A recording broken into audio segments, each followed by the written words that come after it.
वार्ता कर रहे हैं और प्रदेश कांग्रेस कमेटी द्वारा जांच कमेटी बनाई गई थी। नारायणपुर जिले में जो शर्मनाक घटना हुआ था, शासकीय पूर्व माध्यमिक विद्यालय में जो घटना हुआ था, उसके लिए हमारी जांच टीम थी। हमारे साथ सावित्री मंडावी जी थी जो विधायक है, और साथ में हमारी लक्ष्मी ध्रुव और पूर्व विधायक हमारी अनिता शर्मा जो पूर्व विधायक की हमारी सदस्य थी, वहाँ के जिला अध्यक्ष भी थे। और हम लोगों ने जांच दल की कमेटी बनाई और हम गए, उस गांव में गए, पीड़िता के गांव गए और हमने वहां पीड़िता से मुलाकात की। नारायणपुर जिले के एक छोटा सा गांव, लगभग 10 से 12 किलोमीटर दूर नारायणपुर जिले से पास में थी। और हमने वो देखा, उनसे पूछा, उनसे जाना, उनसे चर्चा की। बहुत ही दुखदायी घटना थी और उस बच्ची ने एक एक बात बताया हमको, जिसमें छेड़खानी की बात थी, शारीरिक रूप से और मानसिक रूप से। उसमें शारीरिक रूप से ये कहना चाहूंगी, उनको बैड तरीके से, गंदे तरीके से छुआ जाता था टीचरों के द्वारा, सर के द्वारा। उसमें एक हेडमास्टर थे और 2 सर थे, एक हेडमास्टर और 2 टीचर्स। और उनके द्वारा मोबाइल दिखाने के बहाने उनको रूम में बुलाना, पानी लेके बुलाते थे, पानी को खुद से पिलाने बोलते थे, उनके हाथ में कुछ लिख देना, टच करना। ऐसे बहुत सारे बातें हैं जो बहुत ही घृणित कार्य कहा जाए।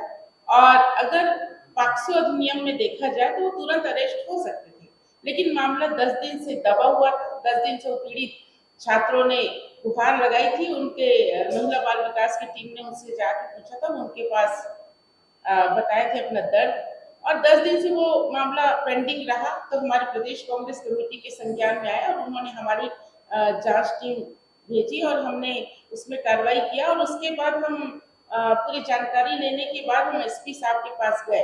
तो एसपी साहब का कहना था कि कलेक्टर जी उसमें जांच कमेटी बनाई है और उसमें जांच चल रही है।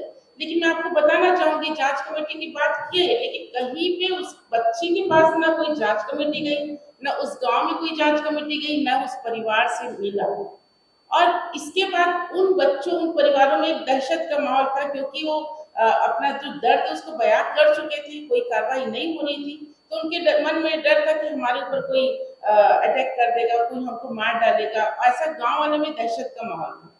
तो एसपी साहब से हमने बोला कि इसमें एफआईआर दर्ज करें, और इतनी बड़ी घटना है, ये अगर पॉक्सो नियम हमारे यहाँ चलता है तो वो तुरंत कोई भी व्यक्ति उसको गिरफ्तार कर दिया जाता है, कड़ी से कड़ी कार्रवाई किया जाता है। लेकिन वहाँ 8 बच्चों के साथ ये मामला हुआ है, बहुत ही घृणित मामला है, और इसमें सरकार चुप्पी साधी है। और उसमें मुझे तो लगा कि अधिकारी गोल-मोल जवाब दिए, क्योंकि हमने एसपी साहब से बात की तो उन्होंने कहा कि मैं अभी शाम को मिलने जाता हूँ, कल शाम तक कार्रवाई करके अरेस्ट करवा देता हूँ। लेकिन आज तक न उन्हें अरेस्ट किया गया। अगर उसके बाद हमने उनके पेरेंट्स को कहा कि आप उसमें कार्रवाई के लिए एफआईआर दर्ज कीजिए, तो वो हुआ, लेकिन अभी तक साइलेंट है।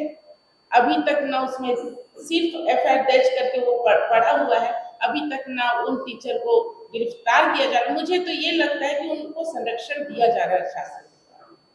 और साथ में यही घटना नहीं है, इसके साथ मैं बताना चाहूंगी, 25 फरवरी को 2024 को कांकेर जिले में कोयलीबेड़ा थाना के क्षेत्र में पुलिस मुठभेड़ में 3 निर्दोष आदिवासी मारे गए, जो हाई कोर्ट में जज की निगरानी न्यायिक जांच मांग लेकर राज्यपाल को 6 मार्च को राज्यपाल को सौंपा भी गया। इसी के साथ बस्तर के मुतवेंडी गांव में विगत 1 जनवरी 2024 को बस्तर के में ही बंदूक से निकली एक गोली से मासूम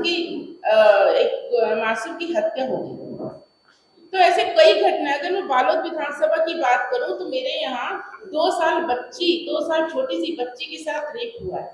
कुंडरदेव क्षेत्र में 17 साल की बच्ची के साथ रेप किया गया। ऐसे बहुत सारे आप देखे होंगे, भिलाई में एक बच्चे के साथ बलात्कार हुआ।